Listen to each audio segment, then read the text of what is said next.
Okay. So, see if anyone has anything left for me. Olivia? I have Go some. ahead. Hi. As one point of clarification on Humaira's question, has the Israeli government been officially apprised of the Secretary's determinations on the Leahy law? I am not going to speak to private diplomatic communications between our two governments.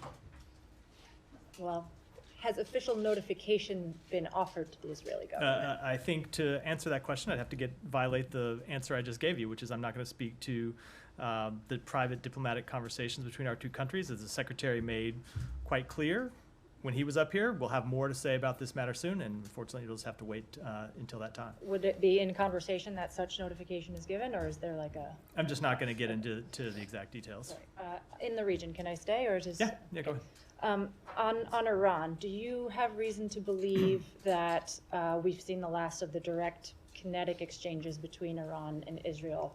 And by that I mean, has this department had messages with both indicating that it stops here? I'm going to give you what you are probably going to find an unsatisfying answer, which is sometimes in diplomacy, the less said, the better. And I'm not going to comment about the reports from Friday, as we've tried to be consistent about in the United States government. But that said, one of our top priorities since the outset of this conflict is to prevent it from widening, prevent it from escalating, and prevent it from spreading any further. And so that's been our focus since October 7th. It's something that we've worked hard on, including the last few weeks. And we will continue to focus on trying to convince everyone in the region that escalation is not in their interest. On that point, do you take the recent strikes on U.S. forces in the region as an indication that Tehran is again encouraging, or at least no longer preventing, its proxies from taking action against U.S. interests? So we certainly condemn the attack by an Iran-aligned militia group against U.S. forces in Syria. I will say we find it especially troubling that this militia group chose to resume its attacks against U.S. personnel just hours after Prime Minister Sadani of Iraq had completed a successful visit to Washington. So it seems clear that Iran has no respect for Iraqi sovereignty. We've seen these attacks obviously in the past. We have made quite clear to Iran, we've made quite clear to Iran's proxy groups that we will defend our interests, we will defend our personnel, and that continues to be the case. So you are linking it directly to Iran? These are proxy groups that are Sure. sponsored by Iran. Absolutely, Okay. absolutely. Just to clarify. And then, sorry, one last one. Well, late last week, the CIA director acknowledged he's been taking part in hostage talks and characterized them rather bleakly, saying it was like a big rock to push up a very steep hill right now. He signaled pessimism that the talks would restart, let alone result in a deal. Does that characterization track with the view from this building of the talks? It does, and the reason why I think you heard the director of the CIA make those comments, the reason the secretary made the comments he did on Friday when he spoke to this at the meeting of the G7 foreign ministers is what you have seen over the past few weeks is Hamas move the goalposts. There are demands that they have made. Israel has moved some way to meeting those demands, and Hamas has then changed their demands. And so it certainly does seem like Hamas is more interested in a full-scale regional war, that they were watching the events of the past few weeks and making the determination that they might get the full-scale regional war they were hoping for, and so have not agreed to a very significant proposal that was on the table. And so we will continue to push for an agreement because we believe it's in the interests of Israel. We believe it's in the interests of the United States. We believe it's in the interests of the broader region. But it takes two to make an agreement. And right now, Hamas has signaled that they don't want an agreement.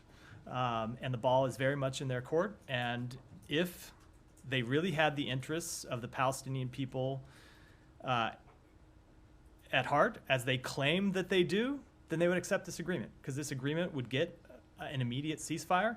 It would get it would allow more humanitarian assistance to flow in. It would dramatically alleviate the suffering of the Palestinian people. So we want to see that deal move forward, and we're going to continue to push for it.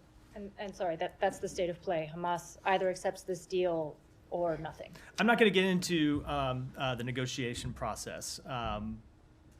We have never done that, other than to say that as you heard the Secretary say Friday, Israel moved significantly in agreeing to the last offer that was put onto the table.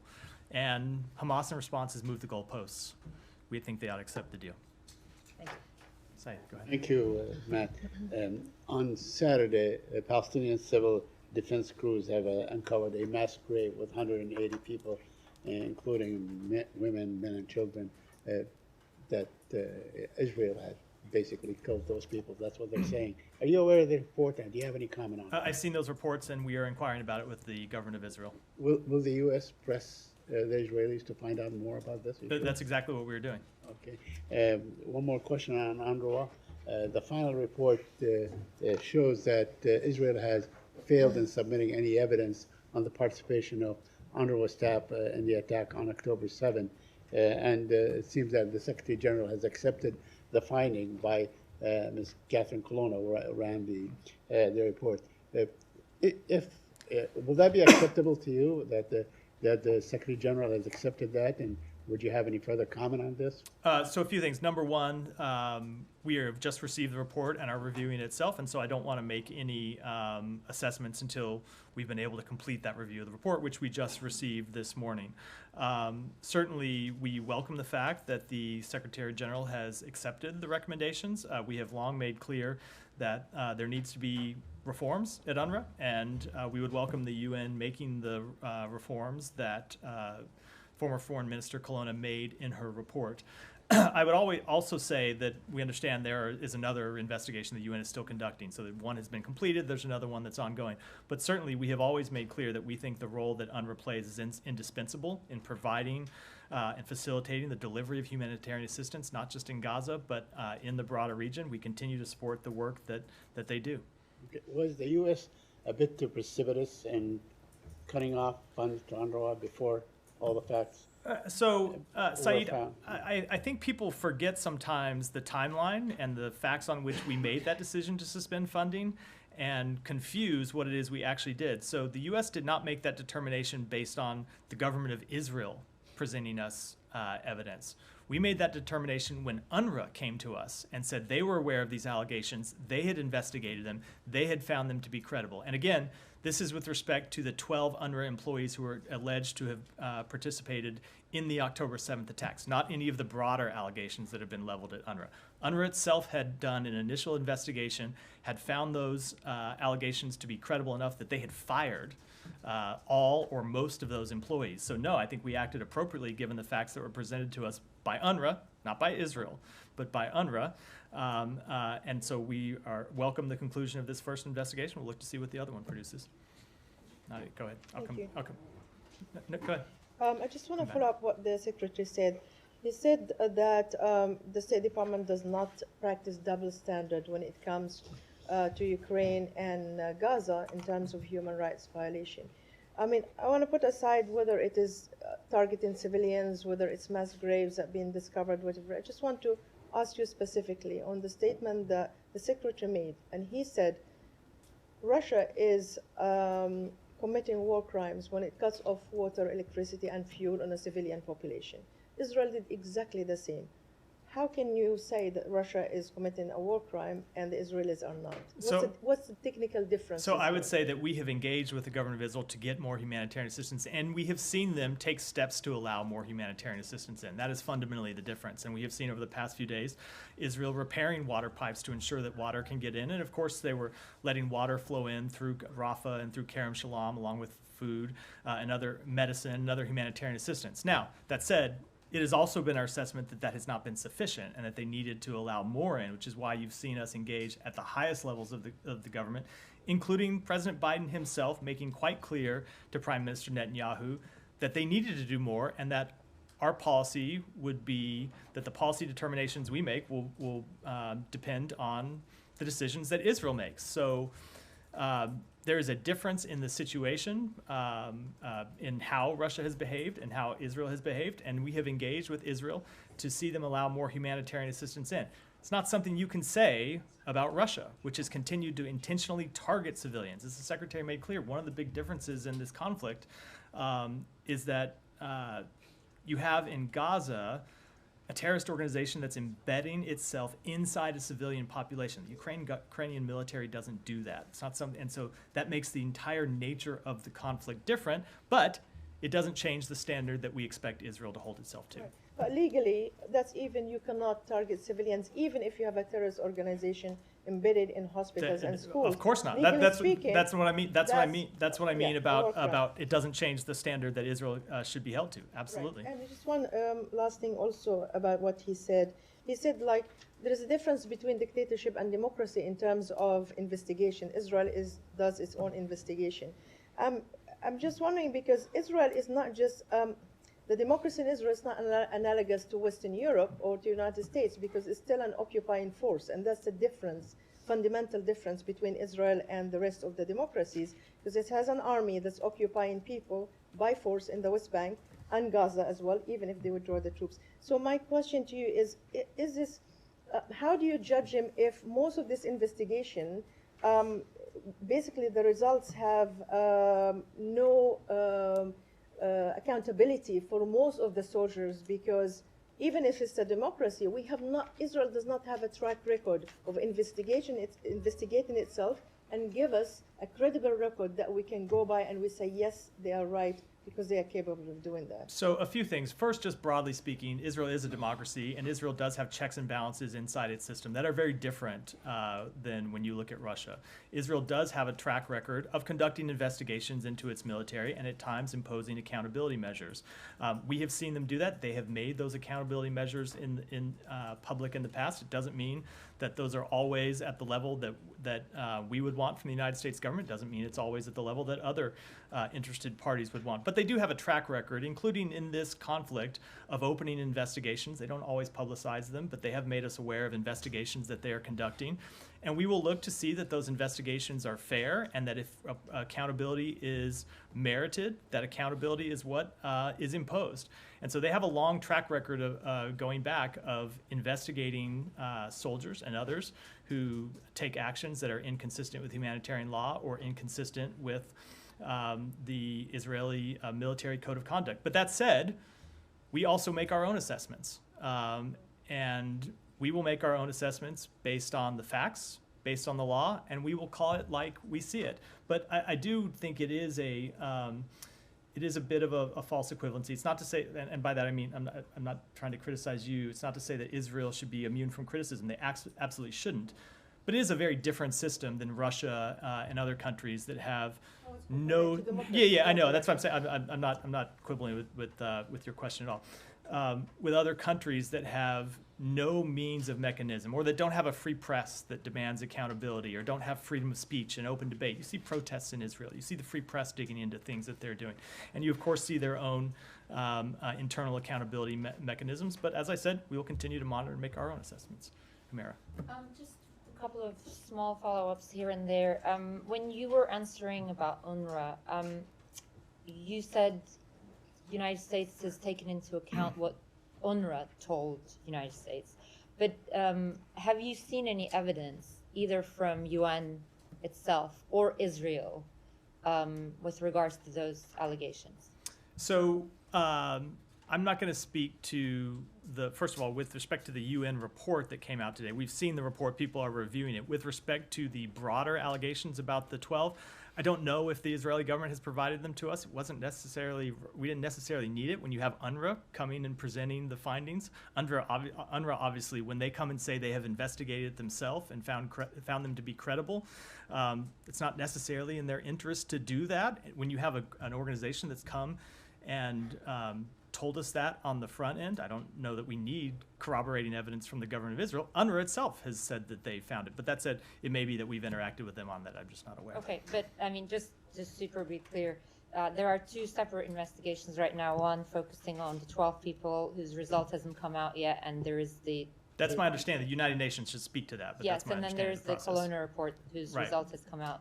Have you seen any evidence from UN, UNRWA, Israel, anyone, regarding these allegations on both of those? So Just evidence. So with respect to the Cullinan report, I'm not going to speak to that until we've had a chance to review it. Presumably the report will contain evidentiary questions in it, but I said I haven't read it yet myself. I know people are here are reviewing it. With respect to the other matter, the 12 individuals, unrepresented evidence to us when they came and briefed us on the first set of allegations. They told us what they had found in the course of their initial investigation. So that very much is information that we found to be credible based on UNRWA's own assessment of it. And going back to this upcoming punitive action under Leahy law, it is out there being reported as a sanction, which is usually used for action by U.S. Treasury, OFAC. It is our understanding is that's not entirely the case. Can you clarify? Can you make the distinction? So I will just say, not with respect to our determinations as they relate to Israel, but broadly speaking, the Leahy law does not contain sanctions authority. That's not how the law works. What the law does is require the United States to make assessments whenever we are providing security assistance to a foreign military, to make assessments about whether those militaries have committed violations of human rights. If we find, once we've found when a country has committed a violation of human rights, the next question goes to, has there been proper accountability? And if there has been proper accountability, then U.S.-funded assistance can continue because that government has done the right thing in response to a human rights violation. If there has not been proper accountability, then we suspend our assistance. But it's a suspension of assistance that can be remediated. There are certain steps that a government can go through to remediate that suspension of assistance. But no, it is not a sanction in the classic sense that Treasury imposes sanctions, or even that the State Department in some areas imposes sanctions. Right, so as a result of that action, that particular military unit would not be able to receive any U.S. assistance, would not be able to join any U.S. training. The punitive action would be along those lines. Correct. Yes. Correct. Are you guys looking into any allegations regarding the same unit in their conduct post October 7th? I am not going to speak to those assessments. We've always made clear that we have a number of different ongoing assessments based on incidents that have been submitted to us or that we have seen ourselves, and those processes are ongoing, but I'm not going to speak to which units or which processes, how we're looking at that, at those various assessments. Can I just Callie. follow up on that for 1 second, and then I want to transition to China, unless others. But Yeah. With regard to the U.S. military assistance to specific units potentially being prohibited, is there a way for the U.S. to actually track if that military assistance that we're giving to Israel is prevented from going to a unit, or is the onus really on the partner government, in this case Israel, to make sure that that happens? So every government to whom we provide security assistance, we sign agreements related to that provision of assistance. And one of the things that our partner countries agree to is that if we do find a Leahy law violation, that they will not transfer U.S. weapons, U.S. security assistance to those units. And we do assess that on an ongoing basis. But it is our partner countries that have committed to abide by the law, U.S. law, and our assessment of U.S. law, and we expect all of our partner countries to comply with that. Can I New China, yeah. China? Okay. With the secretary going to China later this week, obviously we know that the Middle East will be something that's discussed. I wonder if you could just give us a sort of analysis, status update in terms of what this building thinks on how effective China has been in trying to drum down tensions, pushing Iran to de-escalate things in the region. Do you think they have done that effectively? You want to see them do more? Can you just bring us up to speed on that? So this has been something that has been the focus of the State Department since the immediate days after October 7th. It was, I think, 5 or 6 days after October 7th that the secretary, while we were in the region, called the foreign minister of China, Wang Yi, and made clear to him that we believe it is in China's interest to prevent the conflict from escalating and prevent the conflict from spreading. And you've seen him have subsequent conversations with China about that. When the Houthis began launching attacks on ships, the secretary had a conversation with Wang Yi about this week before last, when it was clear that there was the potential for escalation in the region. So I will let China speak to any actions that it has taken. I don't think it's appropriate for us to do so. But we will continue to press the case to China that it's not just in the interests of the region, it's not just in the interests of the United States, it's not just in the interests of the individual countries that are involved, but is the interests of China and the broader world that there not be a further widening of the conflict. And because of that, it is in China's interest to use the relationships and whatever influence it has with any country in the region to press that message. And then one more question about the China trip. A senior administration official said on Friday that another thing that the secretary would be discussing would be China's support for Russia's defense industrial base. That's also something that came up. It was happening at a smaller scale, but it also came up last year when the secretary was there in July. And I just wonder what makes this building think that China would be more apt to listen now if all they've done is expand how much support they have given to Russia's defense industrial base in the last 9 months or so. So a few things with respect to that. Number one, it is not just the United States that has this concern. And if you've seen the conversations the secretary's had over the past several weeks, he traveled to Brussels and met with NATO foreign ministers, where he talked about what we have seen industry in China doing with rebuilding Russia's defense industrial base and allowing themselves to rearm and re-equip on the battlefield and use that expanded industrial base to kill Ukrainians. And then last week at a meeting with G7 foreign ministers, where he made the same points and briefed them quite extensively on what we have found, more extensively than we have made public, about what we have seen and what we have found and what we have seen Chinese companies doing. And what he heard in both of those meetings is that the concern is not just the United States, that the concern is shared by our allies and partners, and that there is a consensus belief that China cannot, on one hand, say it's committed to European security, and on the other hand, continue to fuel the greatest threat to European security since the end of the Cold War. So that is the first point, that it is not just the United States making this point to China, that I believe allies and partners of the United States will be making this point as well to China, and some probably already have made this point to China.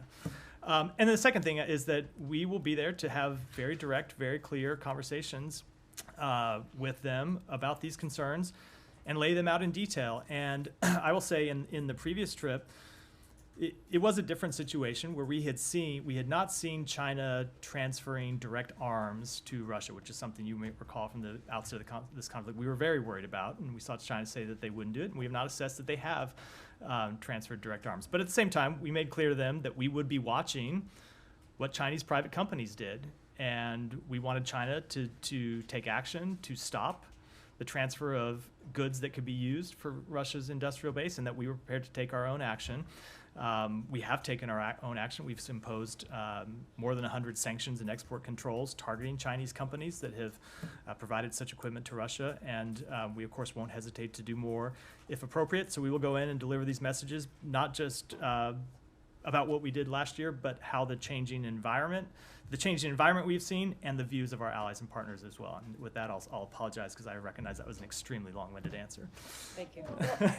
I wanted to follow up specifically on that point, because, I mean, it also comes on the heels of President Biden raising this directly with President Xi in a phone call, right? So, I mean, has any of that diplomatic pressure already shown signs that it will move the needle? And if not, are there measures that the U.S. is willing to consider in order to moderate China's behavior on this front specifically? We do think that there is more that China can do.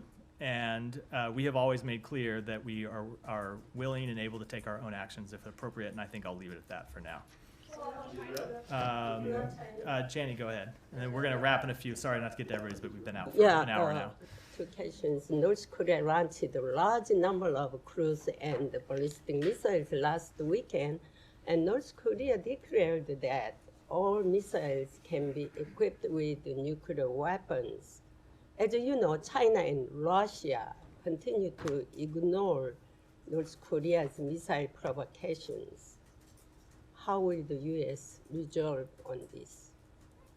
So sorry, you, Go ahead. Yeah. So first of all, we do condemn the DPRK's recent ballistic missile launch. This launch, like all of its other ballistic missile launches in recent years, is in violation of multiple United Nations Security Council resolutions. They pose a threat to regional and international peace and security, and this obviously will be something that will be on the agenda when the Secretary travels to Beijing. One more quick, on defense cost sharing between the United States and South Korea, is there any possibility of early negotiations on this? I don't have any update on that. Go ahead. Go ahead. Yeah. I have two questions on China. First of all, will Secretary Blinken follow up the conversation between President Biden and President Xi on TikTok? And how will he proceed this topic since Chinese government already said they oppose any divestment? I don't want to get into the topics that will be brought up in these conversations, other than to say broadly, we are going to talk about progress on areas where the two presidents, President Biden and President Xi, agreed to work together at their summit last year on artificial intelligence, on people-to-people exchanges, on counter-narcotics trafficking.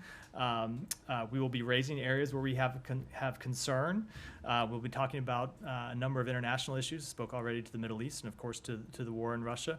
And we will be, as the Secretary will be looking, as he did in his last trip last June, to make clear that it is important that the United States and China manage differences between the two countries to ensure that competition does not veer into conflict, but I don't want to preview a specific conversation. This week, the Senate will vote for two bills related to China. One is the aid to Taiwan.